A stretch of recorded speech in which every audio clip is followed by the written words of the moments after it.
Good afternoon, folks. This is Deb Delapiana, and this is your short take. And I'm here to tell you today why some of us are not going to be celebrating the 4th of July.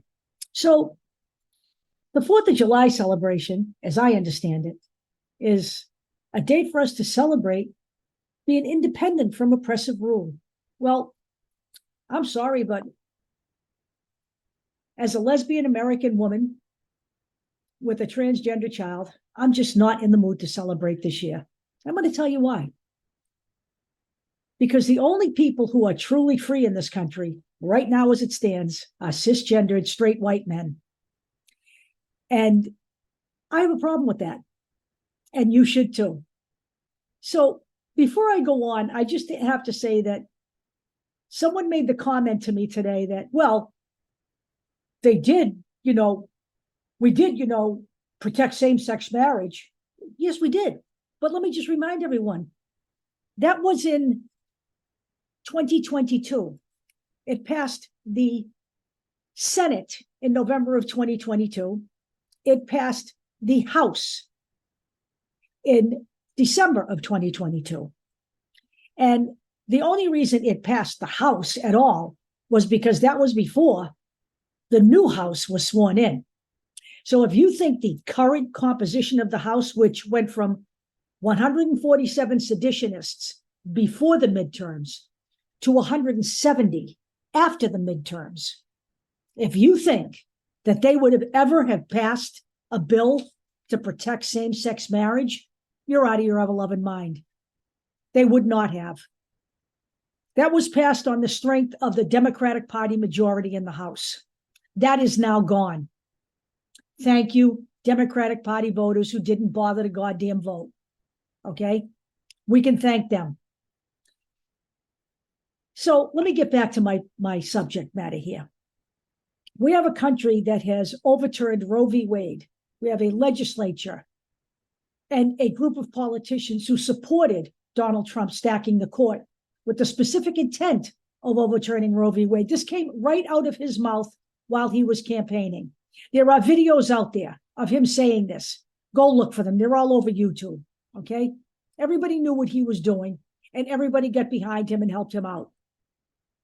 50 years of precedent down the drain because they managed to give one president the ability to appoint 3 justices. And those justices were Kavanaugh, Gorsuch, and Barrett. Kavanaugh should never have been approved. We now know that there were plenty of allegations against him that got hidden by Donald Trump in the White House. And ladies, they're not done yet. You may be out of childbearing years, but you know something? You have got to at least know some people who aren't. You have to know that some children aren't, that are children of your friends, people you must know. For you to turn your back on those people because you think you're safe, that's pathetic. You're not safe, by the way. There are people out there talking about whether women should even have the right to vote. There are people out there saying, men out there saying, that this country went down the tubes when the women got the right to vote. What makes you think they won't come after that? They're coming after your birth control pills. They're coming after your abortion pills. We're not done yet. We're not done yet. You're not done being oppressed. As far as transgender people are concerned, in some states, the government, with their oppressive transgender laws against medical care, they are literally taking decisions about healthcare out of the hands of parents and putting it into the government's realm. The government has no business being in your healthcare. And you know what? If you have a problem with that, shame on you. It's none of your business what people do with their children. Take care of your own goddamn family and mind your business. This would be a better place if people would just mind their fucking business. In some states, like Oklahoma, they have outlawed transgender care for adults. They're trying to wipe out people, folks. They're trying to wipe out and demonize one group of people. It's got all the earmarks of Nazi Germany on it. All of them.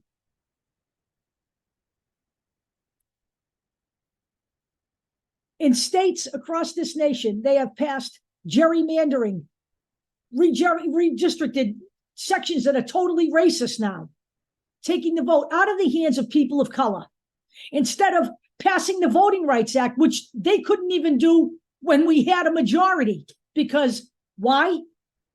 Because the Senate get in the way and pulled the filibuster. We haven't passed the Voting Rights Act yet. Instead of expanding people's ability to vote for how they should be governed, we are oppressing people in certain states. Now, I get that the Supreme Court just voted that Alabama, Louisiana, and North Carolina must redistrict. I get that. That's 3 states. In the meantime, there are laws standing in other states like Florida.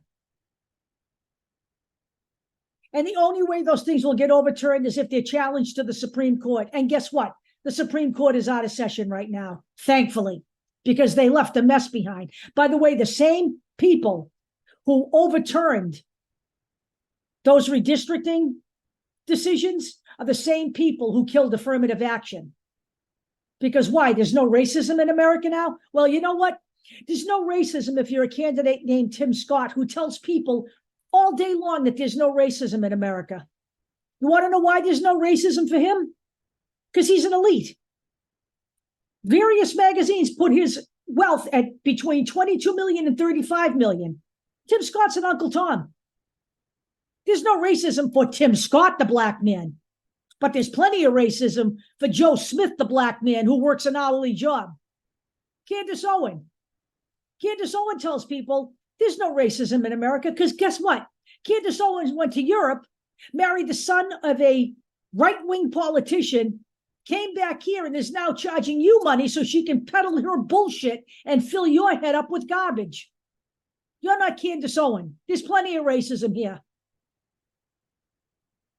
But they killed affirmative action, even though Clarence Thomas got his college education based on affirmative action.